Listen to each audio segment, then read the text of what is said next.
What's up, everybody? I am Steve D'Elia, content director here at Youth1.com, and I'm here with Youth1's famous football editor, Ryan Oliver, and we're here today talking Freshman450. For those of you who don't know, the Freshman450 is a comprehensive list of the top 450 rising freshman football players in the country. And specifically today, we're going to be taking a look at a handful of kids who are getting the most attention in terms of college recruitment offers, and a handful of kids that Ryan thinks deserve more attention based on their skill level. Ryan, why don't we just kick right into it? We're going to start off with the kids who are getting a lot of attention on the national stage in terms of offers. And why don't you kick it off with the first kid? Yeah, well, Steve, I'll start with first. I'm so excited. The Freshman450 is just all the top freshman athletes in one spot. But, of course, there's kids that are already garnering big national attention, getting offers from big D1 schools. South Carolina's own quarterback Raheem Jeter is probably at the top of the list of quarterbacks garnering a big attention. He already has, before even playing a high school game, already had 6 offers, including offers from Auburn, South Carolina, Georgia, Virginia Tech, Memphis, and Missouri. He's a big-time quarterback, big-time arm, and has really kind of just popped on the national scene, and the D1 schools really want him. He'll honestly have his pick of the litter when it comes to schools. He's only in his freshman year, and he's already racking up offers. So he's a good place to start. To a bunch of no-joke schools, too. Those are schools that you're always seeing quarterbacks come out and playing at the pro level and who have tremendously competitive quarterback competitions every year among their recruits. Exactly, and it's just the start for him. I mean, he's obviously only a freshman now, and to have schools like that already wanting him to be a part of the program is a great sign for Jeter. And every college out there obviously looking for a great quarterback. Who do you got next, Ryan? Yeah, next we have Las Vegas native DeAndre Moore, a big-time wide receiver. He's already 6'2", already has a bunch of offers on the plate, offers from Alabama, Auburn, Tennessee, Hawaii, Florida, Georgia, and Arizona State. He's just a big play receiver. There's no other way to describe him. He can beat you downfield. He can run the intermediate routes. He has great hands. He's a big target for his quarterback. He's going to be a guy we're going to see in a few years who's really going to be making a big impact on a D1 level, taking a program to new heights, I'm sure. Awesome. A good wide receiver to match with any great quarterback out there. And obviously the game that's being run in college now with the spread offenses, with the high passing volume, if you got a big physical receiver, that's something, especially at that age. If a scout notices a kid that big that can make a difference at this level, that's an easy no-brainer for them to make. Exactly. And I mean, just to have a talent like Moore on a part of your college program, I mean, he's already 6'2", big-bodied receiver. I mean, sky's the limit for him. There you go. More kids with the sky as the limit. Who do you have next? A quarterback I'm very excited about. He was actually number 5 on our Elite 101 last year, Brennan Storer. He is a Dallas, Texas quarterback. He's really just come into his own. He played in the UA Next game, which features, top youth athletes. He played last year in that game. I've seen him in person a few times, just has a lively arm, accurate, played on Team USA's national team. And he is just such a good quarterback, has great instincts, great feet in the pocket, always keeps his eyes downfield. He's a talent that I'm really excited about. He's picked up 3 offers so far, not from the bigger schools, but offers are offers, especially when you're this young. Has offers from Illinois State, Kent State, and Kansas as well. That's one of the bigger ones. He's doing great things, and offers are only going to trickle in for him as they began this summer. Before he's even played a high school snap, he had 3 offers under his belt. Awesome. What's something that you think he can do this season to show out a little bit and upgrade those schools a little bit? Not saying that there's anything wrong with those schools. And again, for quarterback especially, the level of competition out there and the scrutiny that they're under, the fact that he's getting any offers is impressive. But what can he do this year that would wow you? Honestly, the 2023 class is so rich with quarterbacks. It really is. And I think that it's not so much what can Brennan do. It's more of just continuing to do what he's already doing, and he'll kind of get more attention just for his play. He has all the tools to be a high level quarterback. He's going to play D1 ball at a big program. I have no doubt about that. I think more than anything, he just needs to continue to grow. His body needs to continue to mature. Make sure he's in the weight room getting stronger, things like that, which I know he's doing. He's a hardworking kid. And so I think it's just a matter of time to keep growing as a quarterback and keep doing what he's been doing. And he's one of the elite quarterbacks in this class, and a quarterback I'm really excited to continue to follow. Yeah, everybody be sure to keep an eye on him. Ryan, we know you'll be keeping an eye on him. Oh, yeah, I'm going to have my eye on him. He's going to keep updating me as these offers come in. There you go. And now you have one more athlete out there who has garnered a lot of attention from the college scouts and from the college programs in terms of offers. Who you got? Yeah, actually, he's labeled as an athlete on our Freshman 450, but he kind of is more of a DB prospect. But Trayon Webb, I mean, he's just probably, I hate to say the most elite athlete in our class, but he is such a great athlete that he's had schools knocking at his door since he was in middle school, schools just showing interest, but has, I think, got 6 offers under his belt now: Florida Atlantic, Georgia Tech, Miami, Savannah State, and Valdosta State. So some lesser schools, but also some really cream of the crop schools. And he's a Jacksonville kid. He's going to have a lot of schools knocking at his door as he continues to continue to do his thing. He can shine on offense. He's good on kick returns. He's good on special teams in general. But he really shines as a DB, and I think that's where I project him going forward to have his biggest impact, and that's what will ultimately play in college, I personally believe. But either way, he's one of those players that you put on the tape and you go, oh, yeah, he's going to be playing football at a high level, and you knew that right away from just seeing him even a couple years ago. He came in at number 2 on our Elite 101 rankings last year, and there's no surprise that he's the cream of the crop for our Freshman 450. Yeah, and you notice that that's no surprise, like you just said. The fact that these athletes seem to just easily and sequentially move from the Elite 101 list right to the Freshman 450 exactly. is really proof that even in that 8th grade year, when kids are growing, kids' games are changing, kids are emerging, the top talent that's getting found at the 6th, 7th, and 8th grade level is something you can't teach the talent, and it's always going to be there. And that's why, like you said, it's no surprise that these kids that were identified on the Elite 101 did big enough things to warrant inclusion on your list this year as well. Yeah, exactly. Actually, 99 kids that made the Elite 101 are all part of the Freshman 450, and the only 2 that aren't a part of the Freshman 450, they actually reclassed. So they're going to be members of the 2024 class. So that's the only reason they didn't make it. But, there's just so much talent on this list, and Elite 101 is such a good tool to identify these talents in the 8th grade, and it just translates over to the 9th grade. And it's so nice to see these kids getting D1 offers because I know how hard they work to earn that. Very nice. And speaking of kids who are working hard to earn offers, there's a handful of athletes on the list that you think have the talent, the skills, the work ethic, everything to have garnered some offers by now, but are a little bit lacking in that department. Maybe just a little bit of extra spotlight on them, a little attention is what will put them over the edge. We're going to go into them now. These are athletes that are without any offers that we're sure to see with some offers soon enough, and that you're identifying now as athletes for players and scouts to keep an eye on. Who you got? Every athlete on this list is going to have offers in the near future. This is just to put a spotlight on their talent and to say, hey, colleges, these are some guys you guys need to look at here.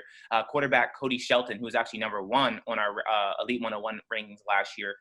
He wins MVP at every event he goes to. I've seen him in person a number of times. He's probably the most poised quarterback I've seen covering youth football. I think the only thing that holds him back is his size. He's in 9th grade, so he has plenty of time to grow, but he is kind of like a late bloomer in terms of height. I think he's about 5'8.5" right now. Plenty of time to grow into a taller athlete, but I think that's the thing that holds him back a bit in terms of schools just offering him. He has every other skill you could possibly want, and he honestly is so cool, calm, and collective. He makes pinpoint throws. He can throw it deep. He can throw it intermediate with pinpoint accuracy. Honestly, one of the more impressive quarterbacks I've seen in my time, like I've said. He'll have offers coming his way in short order, I believe. Yeah, and especially like you mentioned the size, that's something that even at the pro level, with a guy like Kyler Murray is starting to break through that ceiling. Maybe a bad analogy because we're dealing with guys that are a little bit on the shorter side. But if you got the skills throwing the ball and you can move, at the college level, that is something that just can't be beat. And you think Cody Shelton's got all the tools. I can only imagine what he's going to be doing in high school. Yeah, there's no question that he's going to be a D1 quarterback. He should have offers already, but it's just a matter of time. And, height. It's been proven in the NFL that height doesn't prevent anyone from being successful. I should say, and he will be very successful in any quarterback or any program that grabs him and has him as their quarterback.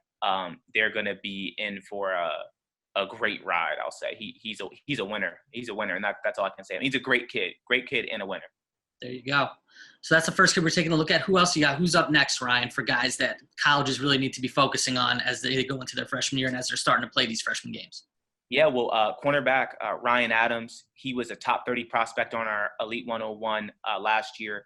He's a New Jersey native. He's a lockdown corner. I mean, I've seen him in person a bunch of times. If you put on the film, he can lock down one side of the field, and he makes plays. He's fast. He has great instincts. Knows how to read the quarterback. Knows how to anticipate what the offense is going to bring his way. Jumps routes. Has good hands to make interceptions. A very good young cornerback, and I'm excited to see what he does in the future. He has to continue to grow physically.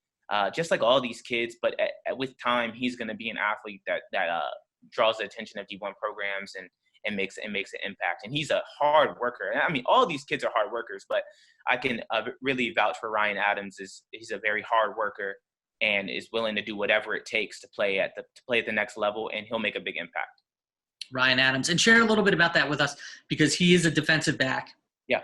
And the way that the game is changing now, especially when we're talking down to the youth level and playing freshman football, these offenses have every resource at their disposal to make games hard on defensive backs. And as a defensive back, you can really only cover one guy if you're playing man, or you can cover a little bit of a zone. But for a defensive back to pop off tape and pop off in person like he does for you, that's got to really be saying a lot, considering that at that level, defenses don't have nearly the resources and the schemes to be able to stop talented offenses.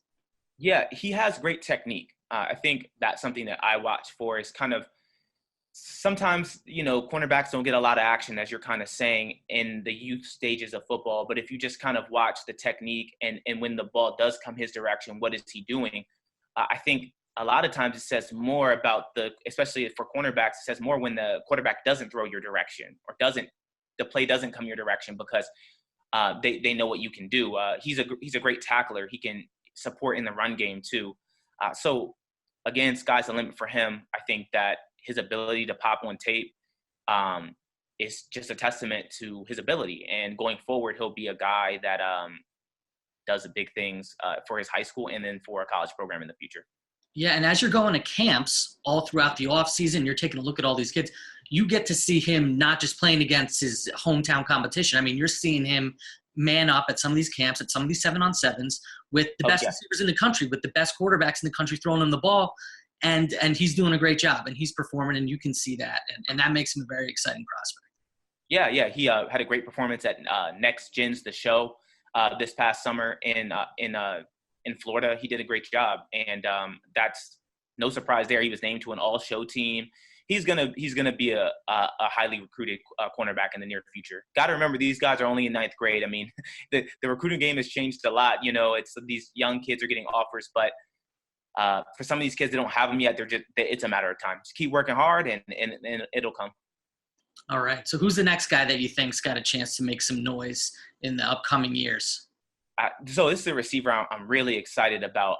Addison Row from Texas. He is a tall, 6'4", skinny, about 170, 180, but he is a playmaker. Obviously at 6'4", you think he's very tall, long arms, throw the ball up to him, he's making a play. He's fast, he runs great routes, and he's athletic. And he's almost has like a basketball player's frame, and he just makes plays, and he played up. So I was at Next Gen's The Show, and he was playing against older competition. And the coaches wanted to see how he would fare after a great performance. Two summers ago, he had a great performance against competition his age. So they had him play up against older competition, and he dominated that too. And I was very impressed. And I'm actually surprised that he doesn't have D1 offers, because he has everything you would want in a receiver. Runs great routes, fast, great hands, goes up and catches the ball at its highest point. And he's just a playmaker. He's someone I'm really excited about. He was a top 10 prospect on our Elite 101 last year. He's a guy that's going to have college coaches salivating about what he can do in their program. Yeah, you just think about how much easier he's going to be making things on his quarterback at the high school level, being tall, being long. I mean, that target window was huge. And you had mentioned the athleticism. You saw him make some great catches at the previous camps and on his tape. Talk again a little bit about his hands, because I think that's something a lot of these guys, especially when they're coming out of high school, when they're coming out of college, they got all the physical traits. But, I mean, catching the ball is something that not every big athletic receiver can do. Tell us a little bit again about his hands and some of the stuff you saw. So I think what's most impressive is his ability to catch the ball in traffic. So given that he's 6'4", he can snag the ball out of tight areas. You know, the quarterback can kind of just throw it in his direction, more or less, and he'll make a play on it more times than not. He's a deep threat with great hands as well. So you can throw a cornerback can be in great position defending him down the field, but his ability, one, he's tall, and his ability to jump and have great hands, he can just snag the ball out the air over top of the defender and make plays. And that's something that you can't teach. That is a God-given ability. He has that height, and he has the work ethic to go along with it. And he goes to camps and performs well, and he's built his reputation. And so he's earned everything that's coming his way. I am sure that there's colleges already showing interest, but that offer is just around the corner for him. I'm sure you're right. And so with that said, we got one more coming up. This is last guy that you're anticipating getting some offers and that colleges should really be focusing in on. Who is it? So his name is Alium Appler. It's a kind of a tongue twister of a name there. Hope I said that right. But he's a quarterback from North Carolina. He was the 11th prospect on our Elite 101 ranking, on last year's Elite 101 ranking. And he is just growing into a really good quarterback. He's 6'3". He's a great passer from the pocket, just has great instincts, a guy that college coaches would be lucky to have. You know why? Because he's coachable. And that's the thing I'd say about him is he wants to learn the game. He wants to get better. He's great at reading defenses, but is always working to improve. He's I just seen him grow over the past 2 years since I really started putting my eye on him. And Appler is just a great quarterback. He's a great leader for his team. And he's a guy that's really risen up the ranks over the past couple years, and a guy that is going to be very soon getting D1 offers.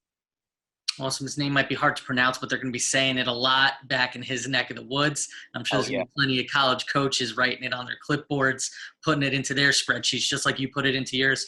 And again, everybody, the Freshman450 is exclusive. It's only available on Youth1.com. It's a comprehensive list of the top 450 rising freshmen in the country as compiled by our own Ryan Oliver. Coming up soon, we got the Elite 101 list. That's a ranking of the top 101 eighth graders in the nation. And again, you look at this year after year, the kids on the Elite 101 hit the kids on the Freshman 450.